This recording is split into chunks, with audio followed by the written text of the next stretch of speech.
Magandang araw mga ka-solar. So, nagbabalik ang inyong ka-solar, si SolarEns. Meron tayo ngayon na low frequency na hybrid solar power inverter. So, pag sinabi nating hybrid, ito ay isang toroidal.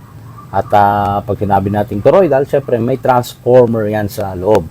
Ngayon ay i-review natin at titingnan muna natin yung mga parts nito. I-explain ko rin yung functions. At pagka itinest na natin ay kailangan mailagay natin ito doon sa installation board para doon sa pagpa-power up at nang malaman natin later on kung ilan ang standby power dahil mahalaga din yun, no? Yung standby power. If in case na walang load, hindi kumukonsumo, no? Walang nilalabas na output, ay kailangan malaman natin kung ilan yung watts na kinukonsume nito pagka umaandar itong ating low frequency inverter on its own. Okay, so simulan na natin.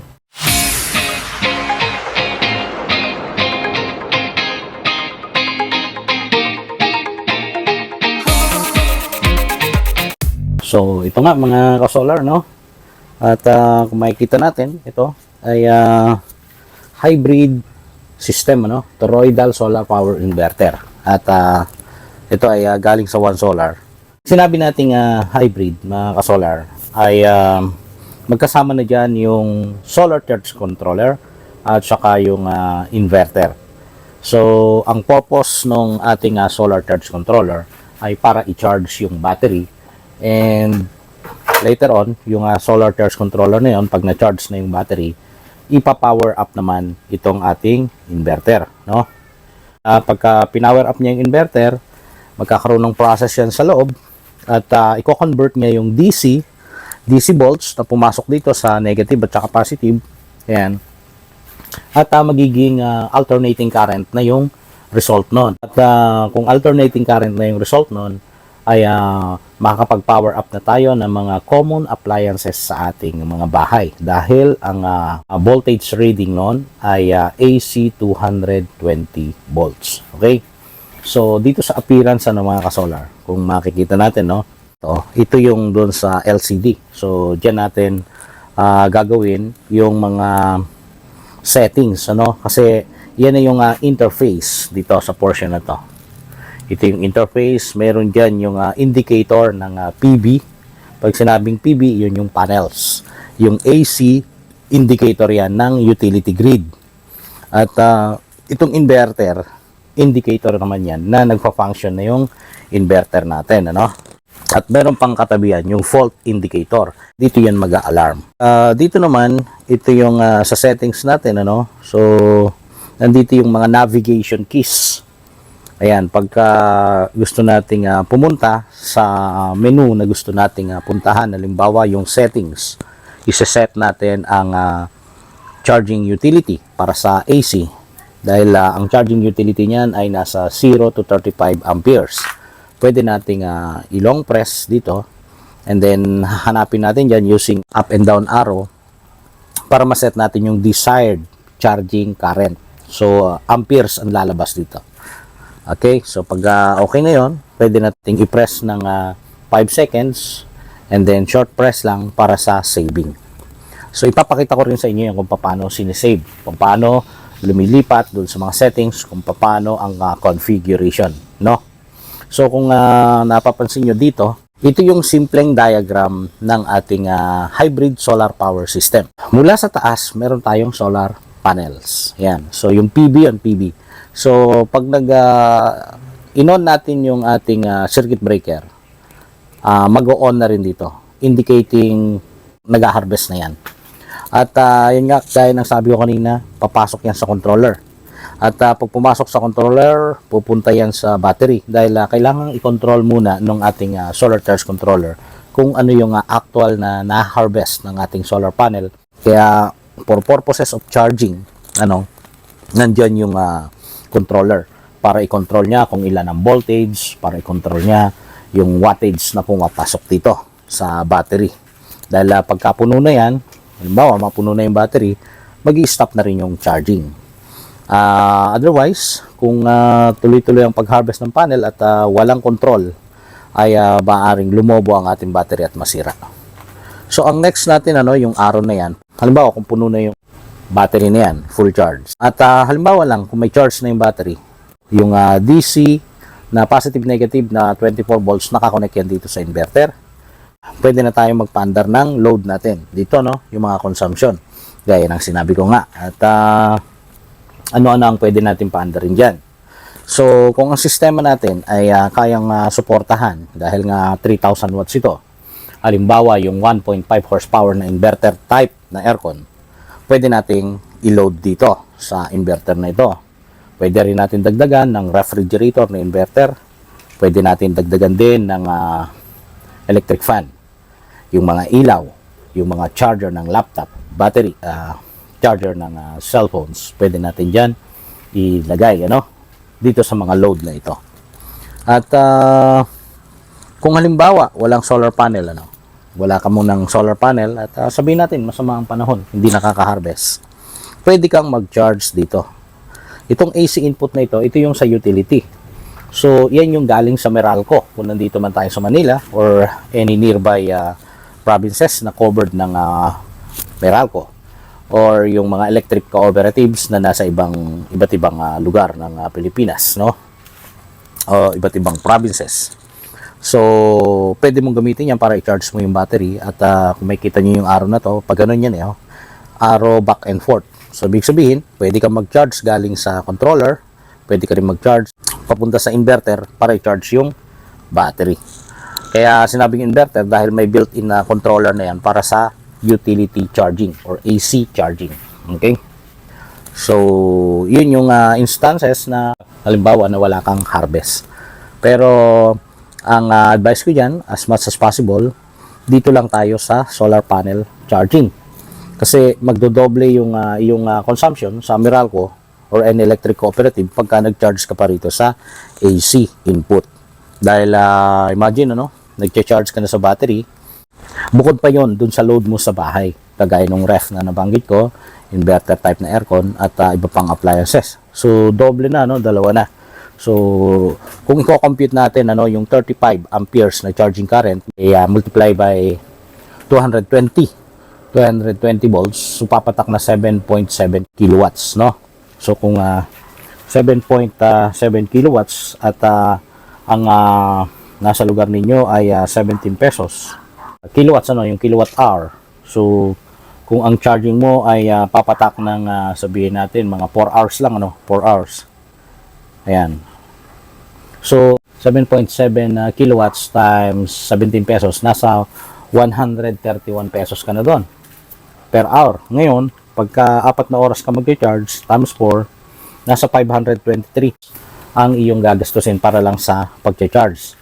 Masyado malaki yon. Kung gagawin mong araw-araw yan, so 30 days, sabihin natin, nasa 15,708 ang magiging billing mo. So, kung yun ang gagawin mo na magiging charging utility mo ito, bukod pa dun sa gagamitin mo sa bahay. So, baka magulat ka at baka sabihin mo na useless ang solar dahil nga mali ang paggamit. So, ayan, tuturo ko na ngayon na mali yung ganon at pinapaliwanag ko na hindi porke nakasolar ka ay makakatipid ka na agad. Kailangan yung tamang paggamit at tamang settings ng ating mga ginagamit na solar equipment. Okay? So dito naman may mga working mode settings tayo na gagawin at ipapakita ko rin yan pagka na-mount na natin ito sa wall, So mayroong AC priority, may battery priority, may eco mode, mayroong generator mode, at mayroong unattended mode. Pero ang ating mostly na ginagamit lang dito, itong dalawa, AC priority at saka battery priority. Dahil ang purpose nito, yung katatapos nating i-explain, AC priority, AC input priority, ibig sabihin yan, nag-charge ka rito using utility. At masyadong mahal yon, masyadong hindi na economical, Kaya dito sa battery priority, ang magandang feature naman nito na halimbawa itong battery natin ay mag-low voltage, automatic nalilipat yung ATS natin, lilipat doon sa AC charging. So, ibig sabihin, pagka kung halimbawa ang low voltage natin ay 20.8 or sabihin natin 21 volts ano sa 24 volts ay lilipat agad so magkakaroon ng charging dito sa battery. So yun yung purpose ng AC no. Kaya lang gaya ng sabi ko masyadong mahal yun. Kaya kung pwede, mayroong external automatic transfer switch na if in case malobat itong battery natin para maiwasan yung charging nito, ay tuloy-tuloy na lang. Mag-off ito at magtuloy-tuloy yung power from the grid using external transfer switch. So titingnan natin dito pa sa ilalim ano. So dito mga ka-solar ano, meron tayong terminals. Ito terminal para sa battery ito. Tanggalin lang natin. So ito ay para sa negative at ito naman ay para sa positive, no? Kasi red.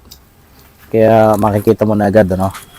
Ito ay isang communication device na although hindi available sa App Store at saka sa Play Store, pwede mong makuha sa website ng One Solar ano. At doon mo i-download and then may procedure kung paano i-activate at ilagay sa iyong cellphone para ma-monitor mo yung settings. At ito naman ay para sa terminal ng solar panel in at saka yung sa AC. So DC at saka AC. So buksan natin.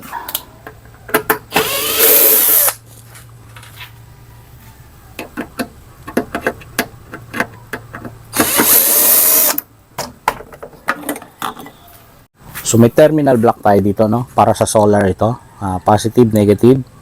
So dito naman ano AC input at saka AC output. So ito yung sa utility charging ano, yung galing sa Meralco. Na halimbawa nga ay nalobat ng battery at i-charge mo dito. So pwede ito for emergency purposes only. Halimbawa masyadong lobat na yung battery at kailangan mo ibalik dun sa nominal voltage, pwede mong gamitin ito. At medyo mataas nga lang ang babayaran mo. At ito naman yung output na. So, gaya ng sabi ko kanina, pag pumasok na yung DC voltage dito, ay paprocess ng inverter sa loob, lalabas na yung 220 rito. Yun ang magiging output at pwede na natin paandarin ng ating mga appliances. At dito naman ano, mga ka-solar, no, mayroong dalawang fan. Ayan. So, DC na 12 volts na fan ito. So, mababa lang ang amperahe, 0.35. At 4.2 watts lang itong mga fans na to, no. Ayan, so bubuksan natin sa loob, titingnan natin kung ano yung laman.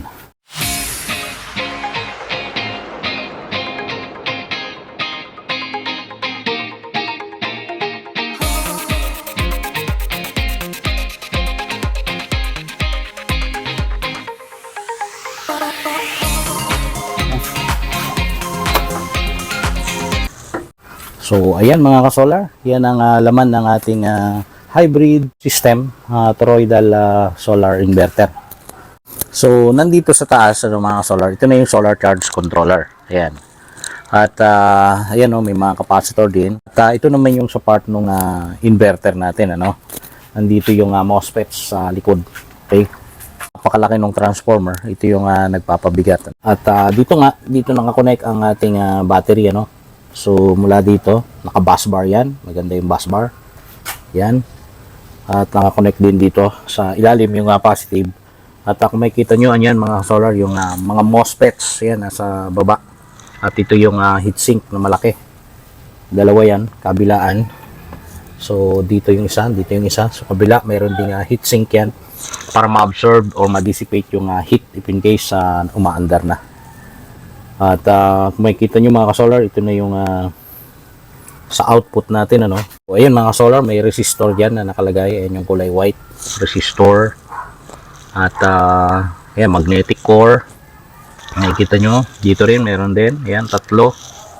So may mga fuse, ayan, 40 amps fuse. At kung makikita nyo mga solar no, 24 volts, 60 amperes. Ayan. So yan ang ating MPPT dito sa loob ng hybrid system ng toroidal solar power inverter. So ito yung MPPT, isa lang, makikita nyo no. Pero ang kagandahan nito, nilagyan ng DC wire para dito sa dalawa. Pwede nating i-connect yung para mawala yung voltage drop, ano, pwede tayong magdoble ng kable or PB cable papunta rito. So ayun, ang ganda ng pagkakagawa, ang ganda ng loob ng toroidal na ito. Ayan. At itetest natin doon sa susunod na video kung talagang malakas na malakas. So itong toroidal na ito mga ka-solar, ayan, no, pang 5 kVA ito. Ayan, no, 5 kilowatts, ayan nakalagay dyan. At mga ka-solar, ito yung sa LCD yung nasa likod, ano. Ayan.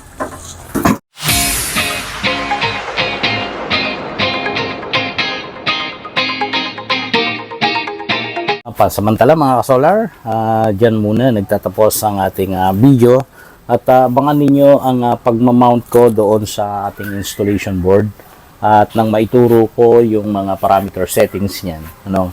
At ganun na rin yung connection, isasama ko na rin yung load testing natin. Bago ako magpaalam ay nais ko magpasalamat sa inyo. At kila Sir Dennis Leico at Sir Edgar Oleya na na-meet ko sa 1 Point Solar Marketing. Ayan, shout out sa inyo, sir. So si Sir Dennis ay from Mindoro.